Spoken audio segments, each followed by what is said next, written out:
Museum ওই family স্কুলের উদ্যোগে এবং পরিচালনায় আমাদের প্রতি বছরের মতো এবছর বাৎসরিক সাংস্কৃতিক এবং পুরস্কার বিতরণ অনুষ্ঠান চলছে। আমাদের নাচ, গান, আবৃত্তি এবং নাটক সমস্ত কিছুই চলছে।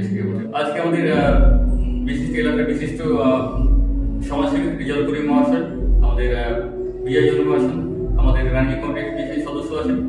আজকে আমাদের প্রিন্সিপাল জিয়াউল আলম, আমাদের শিক্ষক প্রত্যেকে উপস্থিত আছেন এবং আছেন আমাদের এলাকার প্রচুর অভিভাবক এবং আমাদের শহরের অনেক বাসিন্দা। পড়াশোনার সঙ্গে সঙ্গে সংস্কৃতি চর্চা কিন্তু একটা বিশাল গুরুত্ব আছে।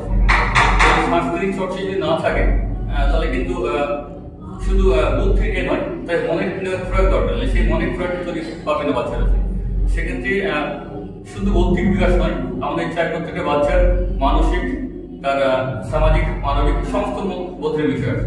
সেক্ষেত্রে যেন তারা প্রত্যেকেই বিভিন্ন অনুষ্ঠানের মধ্য দিয়ে তাদের সেই বৈশিষ্ট্যগুলো ফুটে উঠে, চরিত্রগুলো গঠন হয়। সুতরাং পড়াশোনার পাশাপাশি এদিকগুলো যাতে তারা ধ্যান দেয়, সেই মধ্য করবো। আপনার নাম? মোহাম্মদ ইসলাম, আমি বৈশালী স্কুলের ম্যানেজিং ডিরেক্টর। আজকে আমাদের এটা দ্বিতীয় সাংস্কৃতিক প্রোগ্রাম রবীন্দ্র ভবনে।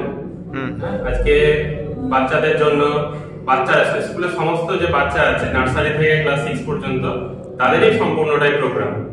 এবং এর মধ্যে শিক্ষামূলক নাটকও আছে। যে মোবাইলের যে অতিরিক্ত ব্যবহার এবং অপব্যবহার, যে কুফল এবং সুফল, এটা আমাদের বাচ্চারা তুলে ধরবে নাটকের মধ্যে। উপস্থিত ছিলেন এলাকার বিশিষ্ট ব্যক্তি, শিক্ষাবিদ, আমাদের এলাকার সাংবাদিক এবং প্রচুর এলাকার মানুষ।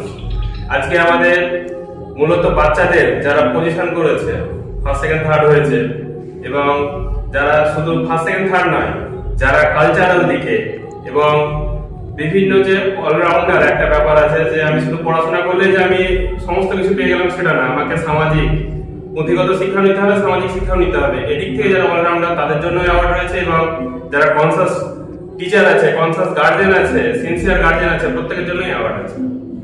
আপনার নাম? আমি জিয়াউল আলম, আপনি কোন স্কুলের প্রিন্সিপাল।